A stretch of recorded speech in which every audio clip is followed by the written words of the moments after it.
और जब भी विचार आए होंगे तो उसे टाँक लेने की जो गरज रही होगी, विचार निश्चित मौलिक रहे होंगे, अच्छे रहे होंगे, तभी टाँकने के लिए विवश होकर लाचार कवि जैसे जहाँ जो कागज पाया, जेब में जिस तरह से पेंसिल पाया पेंसिल, कलम पाया कलम से लिख लिया, फिर वह कविता होती है।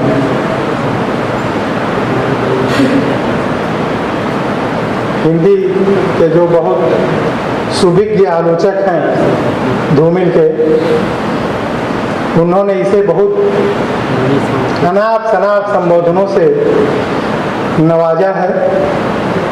सूजनी होता है हमारे यहाँ एक जो छोटे छोटे टुकड़े से बनाई जाती है, उसका भी संबोधन कुछ लोगों ने दिया है कि धूमिल की कविता मुकम्मल नहीं बल्कि छोटी छोटी कविताओं का एक विस्तार है। मित्रों, मुझे ज़्यादा इसलिए नहीं कहना है, इस तो दर्द बयां कर रहा हूँ जो 45, 48 या 50 सालों में सुना हूँ कि क्या सुनते हैं समीक्षक, क्या कहते हैं समीक्षक उनकी रचना पर। लेकिन कवि की वह व्याकुलता,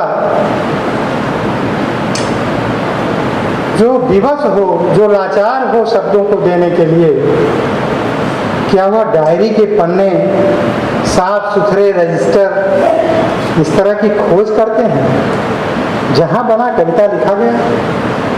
मित्रों, जीवन के अंतिम दिनों में जहां वह रहते थे नवाबगंज,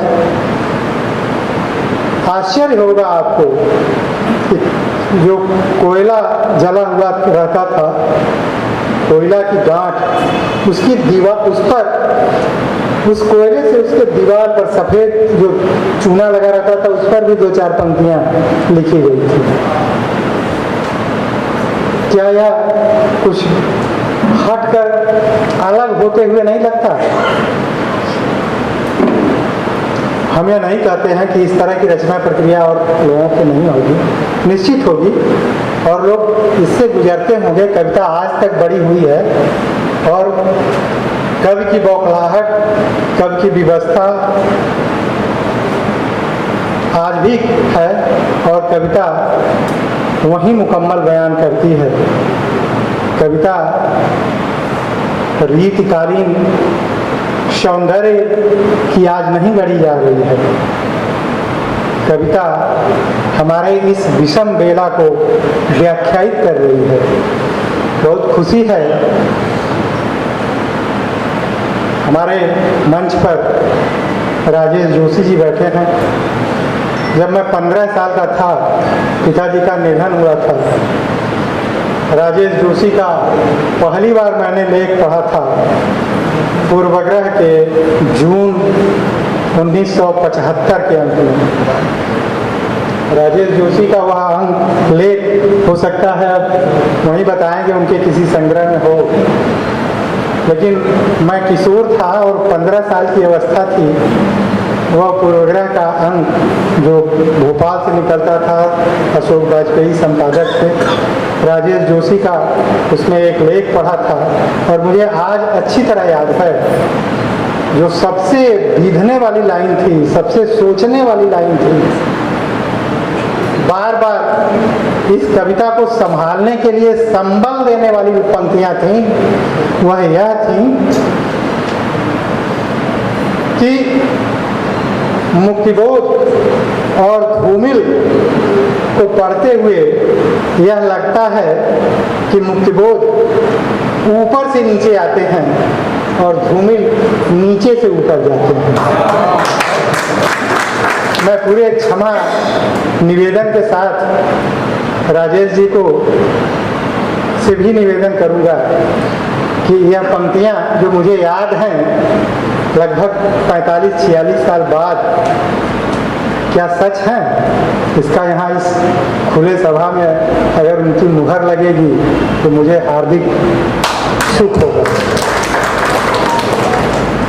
मित्रों, जब मैं यहाँ आया तो पहली साहित्यिक गोष्ठी बनारस में इसे 9 नवंबर को, जब इनके जन्मदिन पर, जब से मैं होश संभाला हूँ लगभग 80-81 से मैं गांव पर एक गोष्ठी करता हूं और वहां लोग आते हैं, यूनिवर्सिटी कॉलेज के लोग भी होते हैं, गांव के अगल बगल के लोग होते हैं। लेकिन वह यूजीसी का प्रोग्राम नहीं होता, वह किसी संस्था का भी प्रोग्राम नहीं होता जो रजिस्टर्ड हो, जो चंदा उतार लिया हो। वह प्रोग्राम मेरे द्वारा संचालित होता है और मेरे अपने जेब के बल पर होता है। बहुतों ने कहा कि इसका रजिस्ट्रेशन कराइए, हम ये कर दें, हम वो कर दें। हमने कहा ना, जिस कवि को अपनी कविताओं के लिए दूसरे प्रजातंत्र की तलाश है, जो कवि ऊब कर बौखला कर कह रहा हो कि न कोई प्रजा है न कोई तंत्र है, यह आदमी के खिलाफ आदमी का खुला सा षड्यंत्र है, उस कवि के लिए इस व्यवस्था से मुझे कुछ नहीं चाहिए।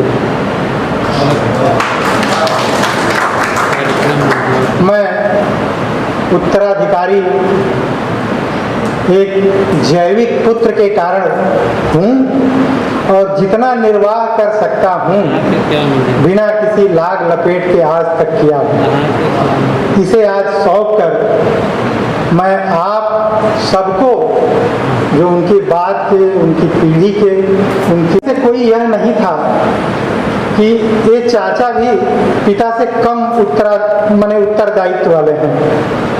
पिता तो बहुत कम रहते थे घर पर, अपने नौकरी के दौरान बाहर रहते थे, लेकिन चाचा जी रहते तो पिताजी बनारस ही ज़्यादा रहे, आते जाते थे। लेकिन पहला अगर कोई संकट मोचन होता था, संकट मोचक होता था, तो हमारा परिवार, संयुक्त परिवार, यानी हमारे अन्य चाचा कन्हैया पांडे, अर्जुन पांडे, शोभनाथ पांडे, लोकनाथ पांडे और हमारी दादी, हमारा संयुक्त परिवार, और पिताजी के रहते हुआ परिवार संयुक्त था।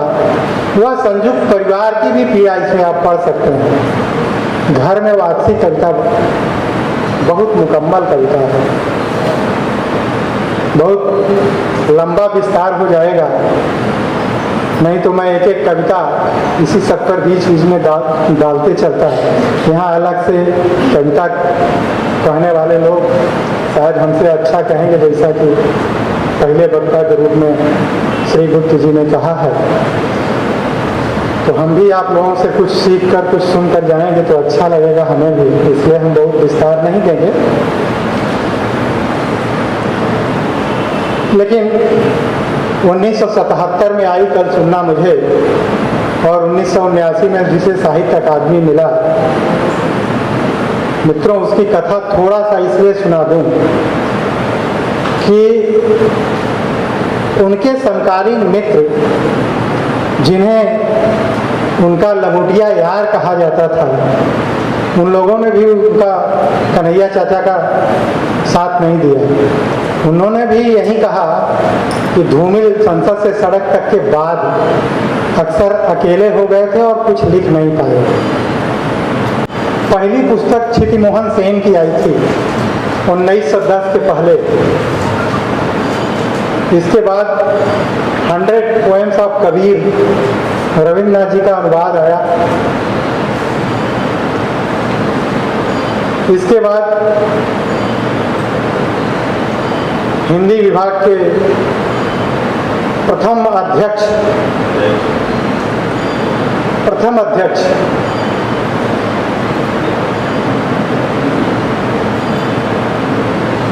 नागरिक प्रचारणी के संस्थापक, उन्होंने कबीर वचनावली, कबीर वचनावली के रूप में उनके प्राप्त साखी शबद रामायणियों के जो पद हैं, दोहे हैं, सब एक जगह पहली बार उन्होंने संग्रहित किया था। इसके बाद हजारी प्रसाद द्विवेदी जब शांति निकेतन जाते हैं तो वहाँ कविगुरु ने एक दिन पूछा कि कहाँ से आए हो, तो थोड़ा आश्चर्य उनको थोड़ा स्तब्ध कर देने वाला प्रश्न लगा कि आप ही तो बुलाए और मैं बनारस से आया हूँ। कहा नहीं, बनारस से तो आए हो लेकिन बनारस के बारे में कुछ जानते हो? उन्होंने जितनी जानकारी थी वह भी कहा। अंत में कहा तुम एक नाम भूल रहे हो, कबीर का। कबीर बनारस की मट्टी की उपज हैं और लहरतारा में पैदा हुए। लहरतारा पर पाए गए कबीर चौरा मूल गादी में उनका स्थान था।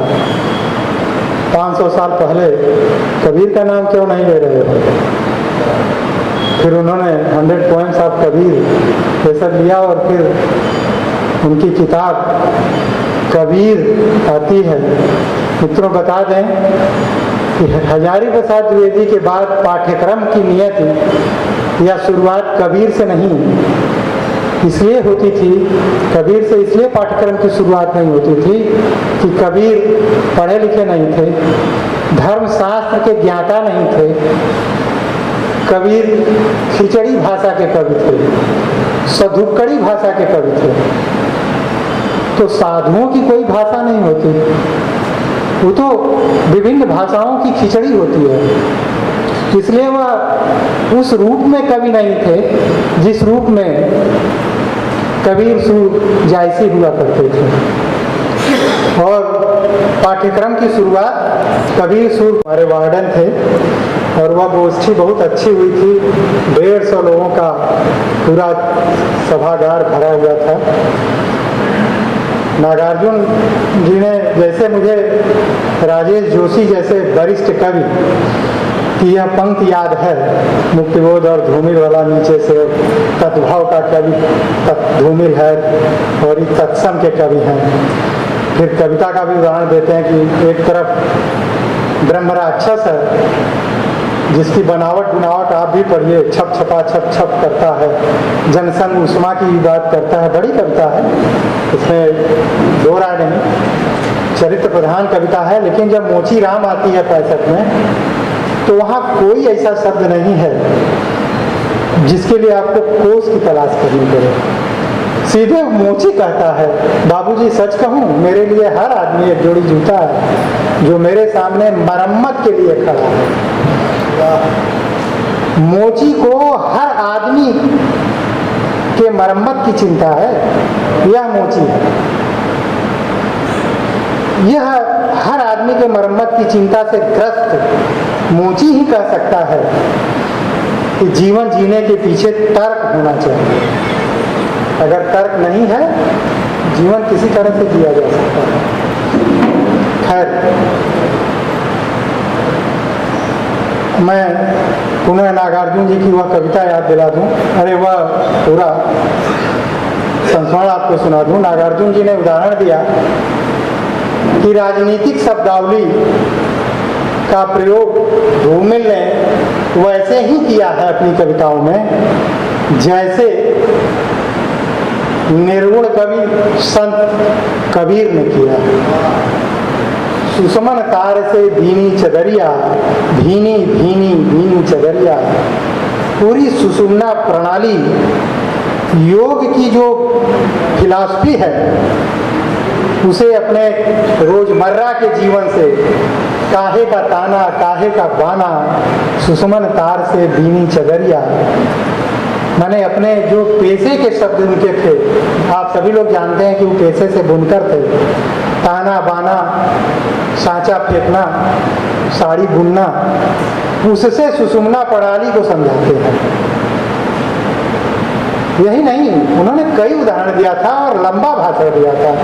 उस समय टेप मैसर नहीं था हमारे पास।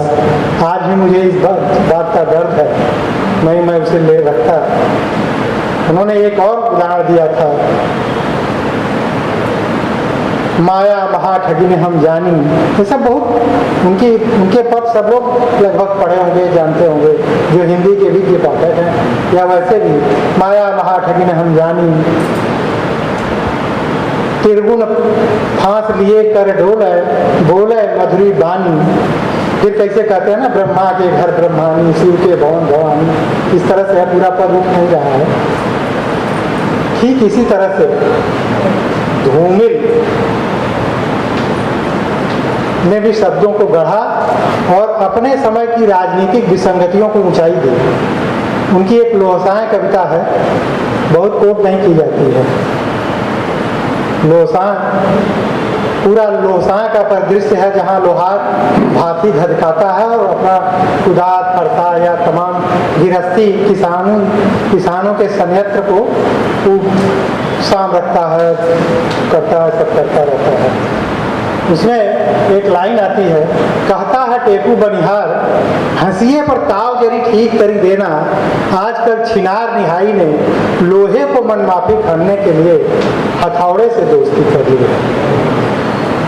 मित्रों, इस कविता का बहुत व्यापक अर्थ है, वहाँ नहीं जाएंगे, लेकिन यह बता दें कि 72 में जो संवित सरकार बनी थी केंद्र में, वह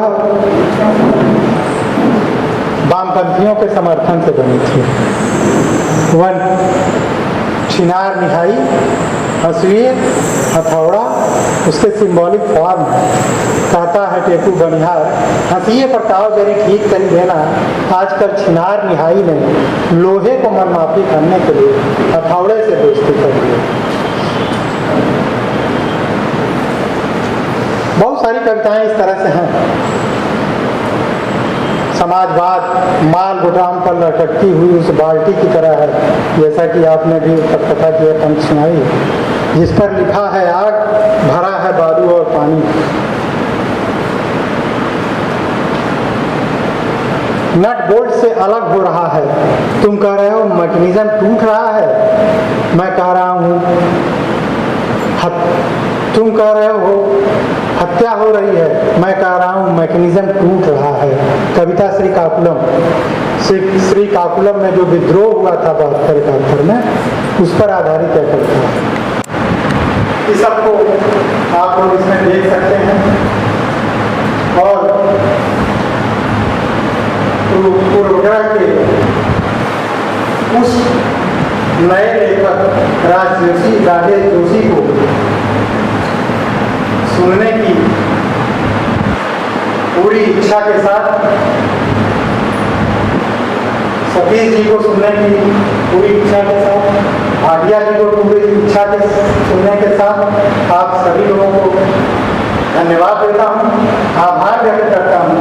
आप लोग धूमिल शौक पढ़ेंगे और हमें लगता है कि निश्चित तौर पर आपको धूमिल को पुनः समझने, पुनर्पाठ के लिए बहुत जरूरी सिद्ध होगा।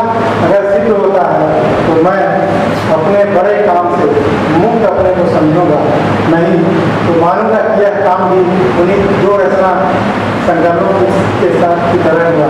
लेकिन आशा है, विश्वास है, इसे आप समर्पित करेंगे। इसके साथ सबका